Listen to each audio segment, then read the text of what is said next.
remember that he worked hard to do what is right. Hello, friends. My name is Reverend Jxsie D. Waite. I serve right here at the historic Ebenezer Baptist Church here in Atlanta, Georgia. I serve as the assistant pastor for Children, College, and Women's Ministry.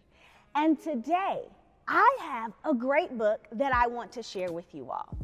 This book that I'll be reading is entitled Uncle Martin's Big Heart. And it is actually by one of our members here at Ebenezer, Dr. Angela Farris Watkins, who, guess what? She's the niece of Dr. Martin Luther King Jr. My Uncle Martin's Big Heart. Have you heard of the man who spoke out, "I have a dream"? He was a great civil rights leader and an American hero. Do you remember his name? I'll give you a hint. His first name was Martin. Yes, his name was the Reverend Dr. Martin Luther King Jr. But to me, he was Uncle Martin. Actually, he was Uncle ML. ML was our family's nickname for him. The M stood for Martin, and the L stood for Luther. My brother Isaac and my cousins Alvita, Alfred, Derek, Darlene, and Vernon and I all called him Uncle ML. I liked the sound of his nickname. It was fun to say. Most people did not know that Martin Luther King Jr. had a family nickname. So usually, when we went out in public, we called him Uncle Martin. People didn't see Uncle ML the way I saw him. What the world remembers about Martin Luther King Jr. is that he was a man who changed things. They remember that he worked hard to change laws in America so that all people would have equal rights. They remember that he marched and protested, and that he made hundreds of speeches and wrote several books. What they saw was a man who inspired thousands of people to join him in helping to change America. But I saw something different. There was something very special about Uncle ML. I remember that my uncle loved to spend time with his family and send telegrams while he was away. He loved to laugh and make others laugh. He loved to work. He loved God and all people. And something else, he spoke with a great big voice. Uncle ML worked very long and hard protesting, writing, and speaking. But he spent as much of his time as he could with his wife, my Aunt Coretta, and their 4 children, my cousins, Yolanda, Martin III, Dexter, and Bernice. He loved them all very dearly. It was rather amazing that Uncle ML still found time to spend with the rest of us. Uncle ML often came to our house for a visit. One time, when he came over, I told him how my mother had scolded me. I imitated her voice, and I pointed my finger as I told Uncle ML what she said. "You broke my pocketbook." Although I wasn't trying to make him smile, Uncle ML's smile made me forget how scared I was that I broke my mother's purse. He wanted me to say it over and over again. He thought it was funny. No matter how hard Uncle ML worked or how tired he was, he would still come for a visit. Once, he was so tired, he fell asleep on our living room couch with his shoes on. Can you imagine? My mother said she would never lie on the living room couch, and certainly not with shoes on.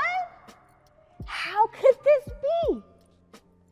Uncle Emil had on his white shirt, his tie, his gold watch, and his black shoes. I guess my mother knew how tired Uncle Emil was from all of the good work he was doing, and she did not want to bother him. Uncle Emil stayed in touch with us even while he was out of town. The day after I was born, Uncle Emil sent a telegram to my mother, his sister, Christine, congratulating her on my birth. Uncle Emil sent it all the way from California to Atlanta, Georgia, where I was born. He was in California working, but he still took the time to welcome me into this world. The telegram said this: Western Union Telegram. Congratulations to my dear sister on the arrival of my new beautiful niece. May the struggle for human dignity, which now engulfs our nation, pave the way for a brighter tomorrow and a glorious future for Angela Christine. Love, ML. May 30th, 1964. It sounded almost like a prayer. Uncle Emil was a preacher and a good one. He was also co-pastor of our church, Ebenezer Baptist Church in Atlanta, for many years. His father, the Reverend Dr. Martin Luther King Sr., my granddaddy, was the pastor. Uncle Emil loved God, and he loved to preach. He helped people to understand God's love.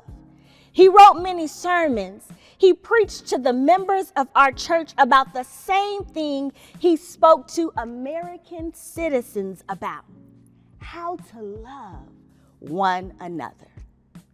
Uncle Emil spoke to thousands and thousands of people during his lifetime. Many people say that he was a great orator, a great speaker. I think it's because Uncle Emil had such a great voice. It made people pay attention to what he said. It made them feel good, the same way he made me feel. Most of the time, Uncle Emil had a serious expression, especially when he was speaking. Like when he delivered his "I have a dream" speech. He spoke about the dream for a better America, where all people would love one another, no matter the color of their skin. Laughter was not usually what the world saw when they looked at Martin Luther King Jr. When he was around us, however, Uncle Emil laughed a lot. His laughter showed in his face more than in his voice. When Uncle Emil laughed, his face would light up so that others around him would laugh. Every time I think about it, it makes me want to laugh. Church was where I spent most of my favorite time with Uncle Emil. He and I frequently shared a very special moment right after church at Ebenezer. I would stay in the children's nursery during the church service. When church ended, an adult from the nursery would bring me upstairs into the sanctuary. Uncle Emil would stand in front of the pulpit after his sermon and greet the members of the church who waited in a line to speak with him. When Uncle Emil saw me coming, he would step aside from the line, move to the aisle, and bend down. I would run down the aisle in my very best church dress and with my pigtails flying in the air to meet him. Uncle Emil would pick me up and give me a kiss and greet and give me a big hug. In those special moments, I could feel Uncle ML saying, I love you. That's what made Uncle ML so special. He had a very, very big heart. It was all full of love. Uncle ML loved America. He wanted it to be the best country, a country where all people of all races and colors would be treated with respect. He worked hard to show people how to change things by using love instead of hate. Today, people all over the world know about Martin Luther King Jr. They read about him in books. They listen to his speeches, and they read the books that he wrote. Millions of people visit Atlanta to see where he was born, the church where he preached, and the place where he is buried. There are many streets, schools, and other buildings named in his honor throughout America. Every year, the country celebrates Martin Luther King Jr. Day on the third Monday of January. It's all because he was an ordinary man with extraordinary love.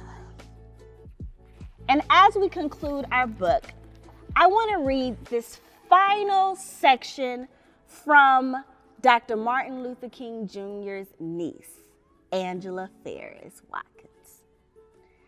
I was almost 4 years old when my Uncle Martin was killed. Yet my memories of him are as delightful as the times we spent together. When people ask me to share what I remember about my uncle, I always recount my fondest memory. Uncle Martin holding me at the end of church on Sunday mornings, giving me a big hug. I wrote this book so that children could get to know Martin Luther King Jr. the way I knew him when I was a child, through his love. I want young readers to understand that more than anything else, Martin Luther King Jr.'s most outstanding quality was his heart of love. I want them to see just how much love he really had, enough to share with his family and friends, enough to encourage his church, enough to strengthen his community, and enough to change the world. I hope that through this book, readers will discover Uncle Martin's big heart and be inspired to share their own love in every way. The end. I have something that I want to share with you all. One quick thing. Do you all see my shirt? It's pretty cool, right? But do you see what it says? Can you read it with me? It says, "The time is always right to do what is right." Let's say it again. The time is always right to do what is right. What does that mean? It means as we prepare to celebrate Martin Luther King Jr. Day this year, find something that you can do that's right. Let me give you some examples. You may want to help your parents out without them asking. I'm giving you some bonus points. You may want to also help your community. You may want to write a nice note to somebody and put it in the mail. You can do whatever you may want to do, but make sure it's the right thing, something that's kind, something that will bring a smile to someone's face. Remember, on this Martin Luther King Jr. Day, may we all know and celebrate the work that Martin Luther King Jr. did. But guess what? It doesn't end with him. Now it's time for us to do our part.